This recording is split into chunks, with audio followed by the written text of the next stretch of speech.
사람 하나 살렸다고 박수치는 순간부터요. 그 사람 인생은 살려준 사람이 마음대로 편집하는 게임이 돼버렸습니다. 우진이 딱 그런 사람이었어요. 눈을 처음 떴을 때 우진은 자기가 깨어난 건지 아직 꿈속인 건지부터 헷갈렸어요. 눈 위에 얇은 비닐을 덮어놓은 것처럼 시야가 흐릿했고 귀에서는 띠띠하는 기계음이 물속에서 울리는 소리처럼 멀게 들렸어요. 한우진 씨 들리시면 눈 한번 깜빡여 보실까요? 그 옆에서 누가 조심스럽게 이름을 불렀어요. 자기 이름인데도 우진은 한 박자 늦게야 나 부르는 거구나 하고 알아챘어요. 눈을 깜빡이려고 하는데 그 단순한 동작을 하려고 해도 온몸에 남아있는 힘을 다 끌어다 써야 하는 느낌이었어요. 좋아요, 잘 깨어나고 계세요. 의사가 낮고 안정된 목소리로 그렇게 말했어요. 지금은 중환자실이고요. 수술은 잘 끝났습니다. 수술이라는 단어가 귓속에 닿는 순간 우진 머릿속에 모래알 같은 기억들이 조금씩 떠올랐어요. 끝이 잡히지 않는 통증, 숨이 가빠지던 순간 사람들이 조심스럽게 입에 올리던 마지막 카드 같은 단어. 간이식이요. 몸을 살짝만 움직이려고 해도 오른쪽 갈비뼈 아래쪽이 묵직하게 당겼어요. 오래된 쇳덩어리가 몸 안에 하나 박힌 것 같은 묵직함이 있었어요. 반대로 배 왼쪽 아래는 뜨겁게 달아오른 것처럼 욱신거렸어요. 그 두 감각이 동시에 올라오니까 우진은 자기 몸으로 먼저 알아버렸어요. 야, 진짜로 했구나 하는 사실을요. 저 살았네요. 우진 입에서 나온 첫 마디는 그거였어요. 살려주셔서 감사합니다도 아니고 그냥 살았네요. 살았다는 사실이 아직 자기 일이 아닌 것처럼 남 얘기하듯이 나오는 어조였어요. 그럼요, 버티셨잖아요. 의사가 웃으면서 그렇게 말했는데요. 이상하게도 그 말이 축복처럼 들리지는 않았어요. 버텼다라는 말 뒤에 그러니까 이제부터는 갚으셔야죠라는 말이 숨어 있는 것 같았거든요. 의식이 완전히 돌아오는 데는 시간이 꽤 걸렸어요. 자꾸 졸음에 빠졌다가 잠깐 깼다가 다시 가라앉는 사이에 여러 목소리가 겹쳐서 들렸어요. 야, 들려? 라고 떨리던 목소리 같기도 했고 환자분 조금만 더 힘내세요 라고 말하는 의료진 같기도 했고 얘 눈 뜨면 나부터 욕할 거야 라고 낮게 중얼거리는 소리도 스쳤어요. 하지만 그 모든 말들은 아직 물 밖으로 완전히 떠오르지 못한 소리처럼 내용보다 톤만 먼저 들어오는 상태였어요. 조금 더 시간이 지나고 의사가 이제 충분히 깨어나셨다라고 판단했을 때 좀 더 차분한 설명이 이어졌어요. 한우진 씨 지금은 수술 잘 끝나고 회복경과 보는 중이고요. 간 기능 수치는 서서히 안정되는 중입니다. 이식한 간도 현재로서는 자리 잘 잡아가고 있어요. 조심스럽게 숨을 고르던 우진이 결국 물었어요. 공여자는요? 그 간 준 사람은? 의사가 아주 잠깐 말을 멈췄어요. 그 부분은 보호자분들이랑 먼저 상의해 주시면 좋을 것 같습니다. 대답 같지 않은 대답이었는데요. 그 한 문장만으로도 우진은 거의 확신했어요. 아, 이건 쉽게 입에 못 올리는 이름이구나. 내가 먼저 입으로 꺼내야 하는 이름이구나. 은호 괜찮아요. 우진이 입술을 떨면서 물었어요. 의사 눈빛이 거기서 정확히 흔들렸어요. 공여자분도 현재 회복 중이고요. 무리하지 않도록 잘 관리해드리고 있습니다. 직접적인 답은 아니었지만 우진에게는 그 정도면 충분했어요. 이 상황에서 자기에게 간을 줄 수 있고 실제로 줬을 가능성이 있는 사람 이름은 하나뿐이었거든요. 은호요. 중환자실에서 일반 병실로 옮겨지는 며칠 동안 우진은 신기하게도 살았구나라는 감각보다 살았으면 이 다음에 뭘 해야 하지라는 질문에 더 시달렸어요. 몸은 의료진이 알려주는 대로 버티고 있었는데 마음은 앞으로 버티면서 살아야 할 이유를 아직 못 찾은 느낌이었어요. 일반 병실로 옮겨진 첫날 밤 우진은 처음으로 비교적 긴 혼자만의 시간을 가지게 됐어요. 성인은 사람들 눈을 피해서 늦은 시간에만 조심스럽게 들렀다가 갔고 병실 안에는 심장 모니터랑 수액 거치대, 창문에 비치는 밤 풍경 정도만 남아 있었어요. 그 밤 복도 쪽에서 언성이 조금 높아지는 소리가 들렸어요. 간호사가 누군가를 말리는 톤이었어요. 여기서 이런 얘기하시면 안 됩니다. 그럼 어디서 하라는 건데요? 순이 목소리였어요. 우진은 눈을 감고 있었지만 그 목소리를 알아보는데 단 1초도 안 걸렸어요. 여기 병원이니까 그만하시죠. 이번에는 성희 목소리가 들렸어요. 낮게 깔려 있는데 끝이 딱딱하게 말라 있는 톤이었어요. 병원이니까 하는 소리야 내가. 순이가 쏘아붙였어요. 여기서 시작된 짓이니까 여기서 따지는 거라고. 간호사가 다급하게 중간에서 말렸어요. 정순이 보호자님 목소리 조금만 줄이세요. 보호자? 순이가 코웃음을 쳤어요. 내가 뭘 보호했는데요. 순이가 성희 쪽으로 한 발 더 다가가는 기척이 느껴졌어요. 내 딸간 잘라서 저 여자 체면이랑 가운데단 간판 보호해줬지. 잠깐 정적이 흘렀어요. 말 너무 심하네요. 성희가 억눌러 놓은 목소리로 말했어요. 심한 건 내가 했지 고성희. 순이가 이름을 그대로 내리꽂았어요. 가운데단 이사장실 한가운데서 내가 내 머리끄댕이 잡고 흔들던 거 기억나지? 둘 머릿속에는 그날 장면이 동시에 번쩍 떠올랐어요. 가운데단 이사장실 넓은 책상 앞. 순이가 성희 머리끄댕이를 그대로 틀어지고 흔들던 날. 그리고 그 자리에서 두툼한 돈가방을 책상 위에 칵 내려놓고 돈다발을 성희 머리 위로 그대로 퍼버버렸던 순간. 그 돈가방 그 책상 위에서 내 머리통에 퍼붓던 거. 순이가 이를 갈면서 덧붙였어요. 그때도 내가 똑같이 말했어. 돈으로 죄책감 덮지 말라고. 성희가 숨을 길게 들이켰어요. 제가 죄책감 피하려고 이러는 거라고 생각하세요. 아니지, 넌 죄책감이란 게 뭔지 몰라. 순이가 바로 받아쳤어요. 없는 사람처럼 살다가 남한테만 뒤집어 씌우는 천재지. 언니 딸도 살리고 아들도 살린 거예요. 성희가 최대한 담담한 척 말했어요. 최선이었어요. 최선 같은 소리하고 앉아있네. 순이가 혀를 찼어요. 내 입에서 최선 같은 말 나오면 토 나올 것 같아 진짜. 순이는 숨을 한번 몰아쉬고 계속 밀어붙였어요. 처음에 우리 은호 뭐라 그랬는지 알아? 싫다고 했어. 성희가 말하려고 했지만 순이가 먼저 잘랐어요. 무섭다, 왜 내가 해야 돼요라고 아주 정상적으로 말했어. 그게 맞는 거였다고. 목소리가 점점 더 거칠어졌어요. 근데 누가 그 입을 꺾었더라. 순이가 고개를 약간 기울이면서 성희를 노려봤어요. 내가 그 말했지. 안 주면 내가 죽이는 거다. 평생 살인자처럼 살래. 복도 공기가 싸늘하게 식었어요. 우진은 침대 위에서 손을 꽉 쥐었어요. 조금 전 의사가 말해준 내용들, 지금 자기가 누워있는 수술대 결과가 머릿속에서 겹쳐졌거든요. 그 말 나는 안 잊혀. 순이가 낮게 웃었어요. 꿈에서도 들려. 상황을 직시하게 하려고 한 말이었어요. 성희가 겨우 대답했어요. 그게 협박이지 상황 설명이야. 순이 목소리가 한 톤 더 올라갔어요. 내 아들 살리겠다고 우리 딸 멘탈을 갈아 넣은 거야. 너 같으면 그런 말 듣고 버틸 수 있어? 내가 안 주면 내가 죽이는 거라는데 거기서 그래도 싫어요가 사람 입에서 나오겠냐고. 성희는 입술을 꽉 깨물고 있었어요. 웃긴 건 뭔지 알아 고성희. 순이가 비웃으면서 말했어요. 이 판에서 진짜 살인자처럼 살아야 되는 사람은 너야. 근데 제일 먼저 살인자라고 불린 애는 우리 은호였어. 간호사가 조심스럽게 손을 뻗었어요. 정말 여기서는 그만하시는 게. 나 지금 이러는 거 여기서 밖에 할 데가 없어서 그래요. 순이가 간호사 쪽은 보지도 않고 말했어요.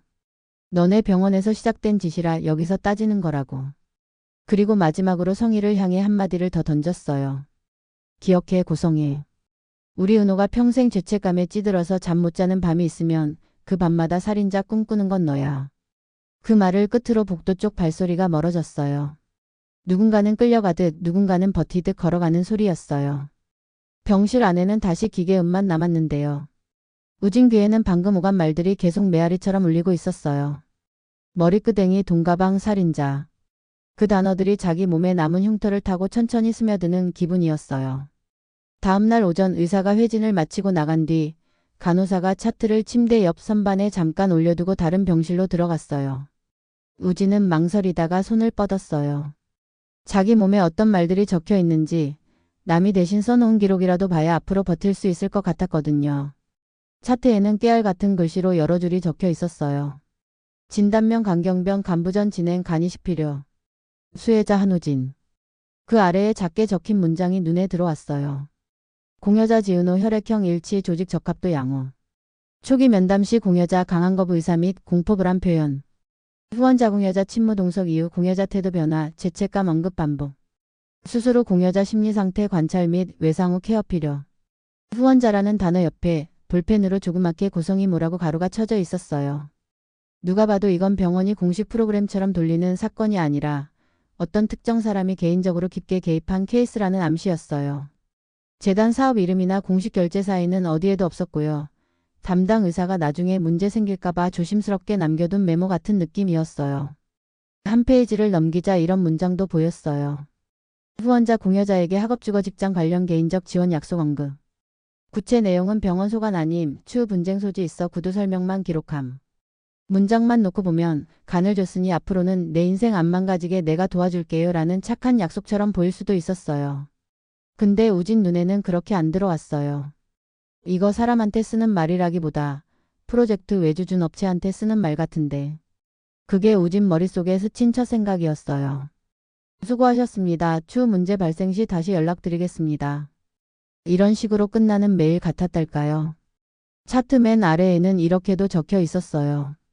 공여자 최종 서명 전 후회하면 욕먹는 걸로 끝내자는 표현 사용. 그 문장을 보는 순간 마치 들어가기 전 흐릿한 장면이 번쩍 떠올랐어요. 수술실 앞 환자복을 입은 은호 떨리는 손으로 펜을 들고 있던 모습. 이거 나중에 후회하면 어떡해. 그때 은호가 누군가에게 그렇게 말했어요. 그리고 누군가가 웃으면서 대답했었어요. 후회하면 그때 욕 좀 먹으면 돼. 지금은 살리고 보는 거지. 목소리가 뚜렷이 떠오르지는 않았지만 결론은 분명했어요. 내가 지금 떠안는 죄책감은 나중에 욕 조금 먹는 걸로 정리될 거다. 마치 계약 조항 하나 정리하듯이 이 사람 인생을 숫자처럼 계산해버리는 말투였어요. 우진은 차트를 덮고 한참 동안 눈을 감고 있었어요. 내가 받은 건 간이 아니구나. 처음으로 그 생각이 뚜렷하게 떠올랐어요. 내가 받은 건 이 사람들 죄책감이구나. 은호 죄책감. 순이 죄책감. 성희가 만들어낸 죄책감. 병원이 눈치 보고 기록해둔 죄책감. 그리고 그걸 다 짊어진 채 살아야 하는 자기 몸 하나. 한편 병원 밖에서는 또 다른 종류의 죄책감이 만들어지고 있었어요. 요즘 영란은 성희가 집에서 사라지는 시간대를 은근슬쩍 체크하고 있었어요. 엄마 요즘 어디 가요라고 대놓고 묻기에는 사이는 이미 너무 꼬여 있었고 그렇다고 아무것도 모른 척하기에는 집 안공기가 이상할 만큼 묵직했어요. 그래서 영란은 결국 지환을 끌어들였어요. 오빠 하루만 나 좀 따라가 주라. 뭐를 따라가? 지환이 운전석에서 핸들을 돌리다가 영란을 힐끗 봤어요. 엄마 차. 영란가 턱을 괴고 창밖을 보면서 말했어요. 요즘 맨날 같은 시간에 나가더라. 야 이거 들키면 나 진짜 잘려. 지환이 한숨을 쉬었어요. 안 들키게 해달라고 운전기사 쓰는 거잖아 오빠.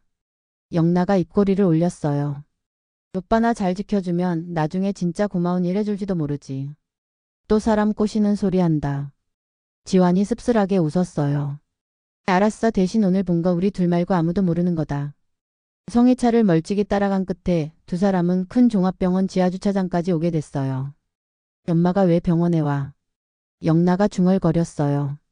입원하거나 아픈 사람 얘기를 최근에 들은 적이 없었거든요.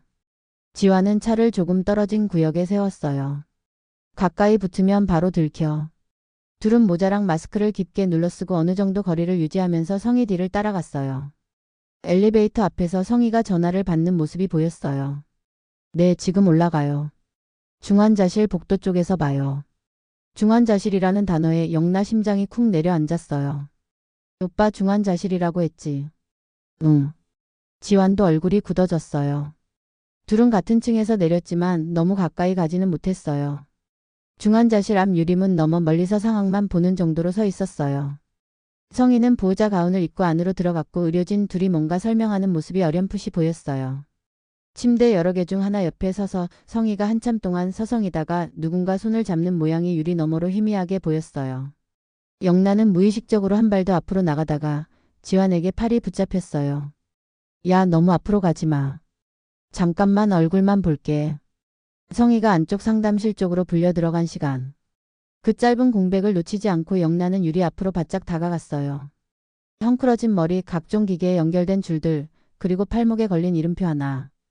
영란은 눈을 가늘게 뜨고 그 이름을 읽었어요. 그리고 바로 숨이 멎는 느낌이 들었어요. 오빠야. 입술 사이로 거의 소리도 안 나는 소리가 새어나왔어요. 팔찌에는 이렇게 적혀 있었어요. 한우진. 영란야 이제 가자. 지환이 재빨리 영란을 끌어당겼어요. 지환 오빠 저게. 알아. 지환이 숨을 길게 내쉬었어요. 그래서 더 들어가면 안 되는 거야. 둘은 허겁지겁 복도 모퉁이를 돌아 나왔어요. 엘리베이터 안에 들어와 문이 닫히고 나서야 손에 땀이 흥건하게 젖어 있는 걸 느꼈어요. 오빠 나 이거 말해야 돼. 주차장으로 내려가는 동안 영란가 조용히 물었어요. 아빠한테 말하면 집 난리 나겠지. 난리 정도가 아니지. 지환이 대답했어요. 성재도 알게 되고 재단도 뒤집힐 거고 이사장님도 그냥 안 끝날 거고. 그런 말 안 하면 나 나쁜 딸이야. 지환이 잠깐 말을 멈췄어요. 진짜 딸이면 말하겠지. 지환이 결국 그렇게 말했어요. 근데 진짜 딸이면 그날부터 집 부서지는 것도 같이 봐야 돼. 그럼 나 아직 진짜 딸 될 준비는 안 된 것 같다. 영나가 입술을 깨물었어요. 오늘 본 거 그냥 못 본 걸로 할래. 그날 밤 영나는 몇 번이나 진석 번호를 눌렀다가 지웠어요. 아빠 나 병원에서라는 문자를 쓰다가 전부 삭제했어요. 대신 방 불만 끄고 천장을 보면서 혼잣말처럼 중얼거렸어요. 엄마 이거 왜 나한테 숨겨. 그 시각 우진 씨가는 병실 침대 위에서 조금씩 다른 방향으로 움직이고 있었어요. 몸 상태가 조금 안정됐을 때 은호가 처음으로 우진 병실에 왔어요. 아직 둘 다 환자라서 한 사람은 침대에 기대고 있고 다른 한 사람은 휠체어에 앉아있는 모양새였어요. 문이 살짝 열리더니 익숙한 목소리가 먼저 들어왔어요. 야 한우진. 안 죽었네. 우진이 피식 웃었어요. 야 지은호. 넌 좀 왔으면 살아서 다행이다 이런 멘트부터 나와야 되는 거 아니냐. 그건 강호목이지. 은호가 휠체어를 쓱 끌고 들어오면서 말했어요. 나는 원래부터 너가는 담당이었고. 역시 사람은 쉽게 안 바뀐다. 우진이 숨을 한번 고르고 은호 얼굴을 제대로 봤어요. 피부는 하얗게 질려 있었고 입술에는 힘이 없었는데 눈빛만은 예전 그대로였어요. 근데 너 얼굴이 더 안 좋아 보인다. 거울 보니까 나 괜찮다던데. 은호가 어깨를 으쓱했어요. 의사 선생님이 그러더라. 둘 다 기적적으로 잘 버텼다고. 기적은 무슨. 우진이 코웃음을 쳤어요. 그냥 내 간이랑 내 뻔뻔함이 콜라보한 결과지. 그래 인정. 은호가 고개를 끄덕였어요. 내 간이랑 내 뻔뻔함이랑 조합 제대로 했다. 잠깐 웃음이 지나가고 나니까 병실 안공기가 살짝 가라앉았어요. 우진이 먼저 말을 꺼냈어요. 야 처음엔 안 하려고 했지. 했지. 은호가 바로 대답했어요. 개 무서웠거든. 그게 정상이지. 우진이 고개를 끄덕였어요. 그게 제일 건강한 반응이야 이 판에서는. 처음에는 진짜 그냥 왜 내가 해야 되냐였어. 은호가 솔직하게 말했어요. 간이 왜 나야 왜 꼭 가족이 해야 돼 이런 생각밖에 안 들더라. 근데 예전처럼 그냥 싫으면 끝이 아닌 상황이었지. 우진이 천천히 물었어요. 언제부터 바뀌었냐 너 마음. 그 문장 듣고 은호가 한숨을 내쉬었어요. 안 주면 내가 죽이는 거다. 평생 살인자처럼 살래. 둘 눈빛이 딱 맞았어요. 굳이 누가 했던 말인지 설명 안 해도 다 아는 사이였거든요. 그 말 듣는 순간 오빠 죽을까봐 무서운 것보다 내가 살인자 되는 게 더 무서워졌어. 은호가 쓴 웃음을 지었어요. 이 말이 제일 쓰레기 같지. 쓰레기 맞다. 우진이 인정했어요. 그 말은 내 귀랑 내 몸에 같이 박힌 거니까. 은호가 잠깐 우진을 바라보다가 애매하게 웃었어요. 그래서 솔직히 말하면 나 처음에 서명할 때 우진 살려야지 보다 나 살인자 소리 듣기 싫다가 더 앞에 있었던 것 같아. 좋다. 우진이 바로 받았어요. 그거 진짜 말 같다. 화내는 줄 알았는데. 화나지. 우진이 천장을 보면서 웃었어요. 근데 그게 더 솔직하잖아. 야 지은호. 우진이 잠깐 숨을 고르고 말을 이었어요. 그러면 정리해보자. 뭘 또 정리까지 해. 나는 간을 받았어. 대신 내 죄책감을 같이 받았고. 넌 간을 줬어. 대신 평생 죄책감을 받았고. 엄마는 아들 살렸다고 믿겠지. 병원은 특이 케이스 한 건 처리로 기록해놨고. 결국 거래된 건 간이 아니라 죄책감이네. 내가 받은 건 간이 아니라 죄책감이야. 은호는 그 말을 듣고 한동안 아무 말도 못했어요. 웃기면서도 너무 정확해서였어요. 그래서 요즘 계속 생각해. 우진이 눈을 감았다가 떴어요. 이게 진짜 잘한 일인지. 야 그런 말하지 마라. 은호가 바로 쏘아 붙였어요. 살았으니까 이 얘기도 하는 거야. 맞지. 우진이 고개를 끄덕였어요. 그래서 이제부터는 살아있는 내가 뭘 해야 되냐 그게 문제인 거지. 또 철학 온다. 은호가 웃다가 표정을 조금 굳혔어요. 결론은 뭐냐. 선택지가 딱 두 개 있는 것 같아. 우진이 손가락을 들어 올렸어요. 하나는 엄마 편에 서서 조용히 입 닫고 사는 거. 몸은 편하겠지. 치료도 받아 공부도 해 어디 멀리 나가서 새 이름으로 살아. 대신 숨 쉴 때마다 생각나겠지. 이 숨이 누구 피가 위에 올라 앉아 있나. 그리고 나머지 하나. 우진이 두 번째 손가락을 올렸어요. 너 편에 서서 이 판이 어떻게 돌아갔는지 한 번은 말하고 사는 거. 그건 더 힘들잖아. 은호가 바로 말했어요. 병원도 엄마도 재단도 심지어 진석 회장까지 다 엮일 텐데. 맞지, 훨씬 힘들지. 우진이 순순히 인정했어요. 내 인생도 또 한 번 흔들릴 수 있고 엄마 인생도 더 망가질 수 있고. 근데 그 길 위에서는 적어도 내가 나를 조금 덜 미워하면서 살 수 있을 것 같거든. 아, 또 이런 말 나오네. 은호가 고개를 절레절레 흔들었어요. 진짜 내가 내 오빠가 아니라서 다행이다. 야, 진짜 남매였다니까. 우진이 장난스럽게 받아쳤어요. 우리가 친구라 다행이지 남매였으면 진짜 집안 다 터졌어.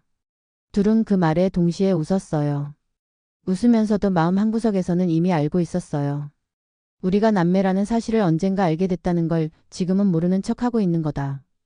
그게 이둘 특유의 방식이었어요. 제일 아픈 진실일수록 제일 마지막에 농담처럼 건드려보는 방식. 어쨌든 우진이 숨을 고르며 말했어요. 결론은 아직 안 냈다. 근데 최소한 내가 어느 편에 서야 되는지 고민은 하고 있다는 정도. 그래, 그 정도면 됐다. 은호가 자리에서 살짝 몸을 일으키려다 말았어요. 나도 아직 반쯤 도망가고 반쯤 버틴 상태라. 야. 우진이 조용히 불렀어요. 왜? 미안하다고 하면 진짜 때릴 거거든. 그 말 하려던 거 아니거든. 은호가 코웃음을 쳤어요. 야, 앞으로 잘 버티자. 응, 앞으로 잘 버티자. 우진이 맞받았어요. 어차피 우리 인생 원래부터 쉽지 않았잖아. 그러니까 이왕이면 남이 써준 막장 말고 우리가 각색한 막장으로 가자. 은호가 그렇게 말하면서 웃었어요. 둘 사이에 잠깐 조용한 시간이 흘렀는데요. 그 침묵이 불편하지 않은 게 이둘 사이 관계의 진짜 분위기였어요. 그날 밤 늦게 성희가 다시 병실에 왔어요. 사람들 눈을 피하느라 거의 모두가 잠든 시간에 맞춰 들어오는 게 요즘 패턴이었어요. 좀 어떠냐? 성희가 침대 옆에 앉으면서 물었어요. 살았네요. 우진이 짧게 대답했어요. 그거면 됐죠 뭐. 엄마가 약속했잖아. 성희가 손등을 쓸어 내리면서 말했어요. 이제부터는 내 인생 엄마가 책임진다고. 책임이요. 우진이 그 단어를 되뇌었어요. 치료도 계속 도와줄 거고 내가 하고 싶은 공부 있으면 길도 열어줄 거고 필요하면 나중에 해외 나가는 것도 도와줄 거야. 성희는 마치 머릿속에 있는 리스트를 꺼내듯이 줄줄이 말했어요. 그동안 못했던 거 하나씩 다 할 수 있게 해줄게. 그 사이에 은호 인생은요? 우진이 바로 물었어요. 성희가 잠깐 멈췄어요. 그 애도 도와줄 거야.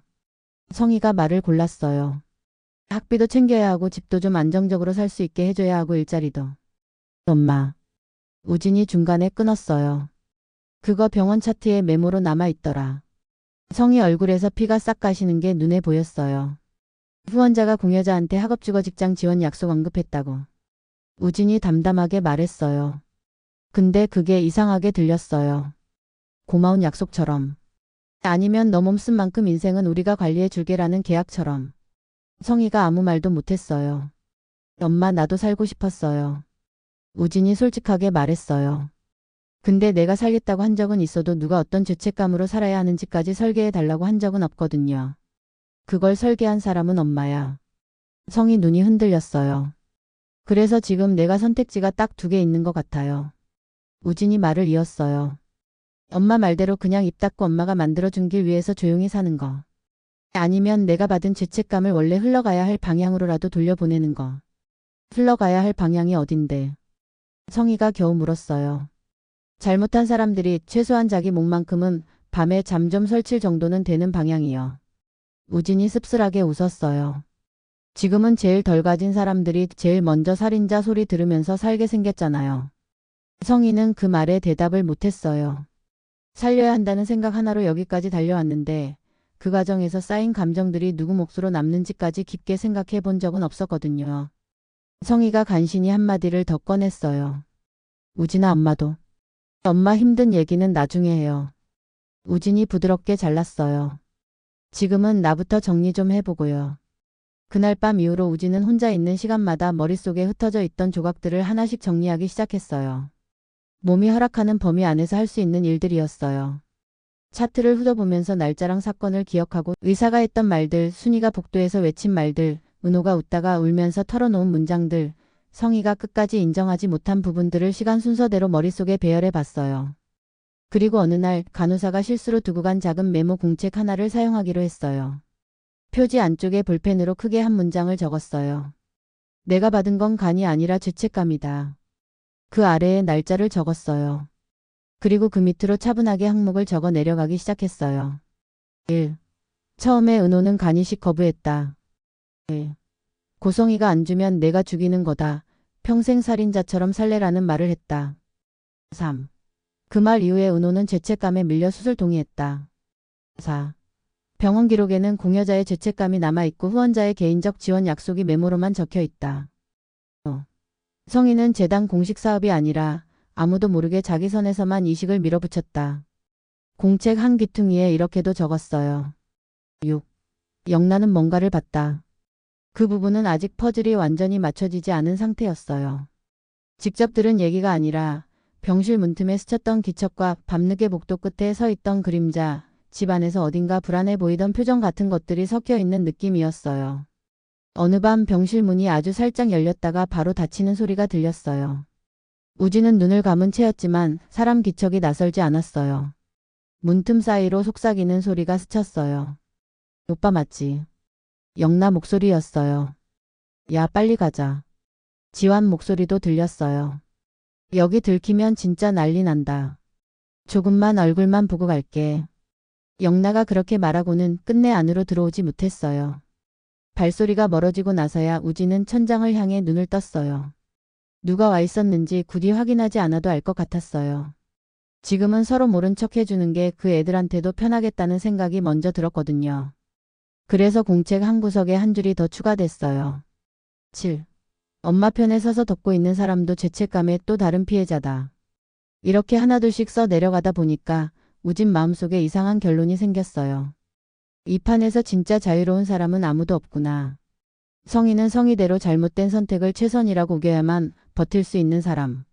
순이는 순이대로 딸의 몸에 남은 흉터를 볼 때마다 자기 선택까지 함께 후회하게 되는 사람.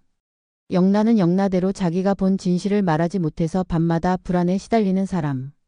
은호는 은호대로 살리고 싶었다와 살인자 되기 싫었다 사이에서 평생 줄타기해야 하는 사람. 그리고 우진은 그 모든 죄책감이 어디로 흘러가는지 온몸으로 느끼고 있는 사람. 그럼 난 누구 편에 서야 하지? 이 질문이 우진 가슴 한가운데 정확하게 박혔어요. 엄마 편에 서서 입을 다물고 살면 몸은 편해질 수 있어요. 성희가 밀어주는 대로 치료받고 공부도 하고 어디 먼 곳으로 떠나서 새로운 이름으로 살아갈 수도 있겠죠. 근데 그 삶은 자기 것 같지 않을 거예요.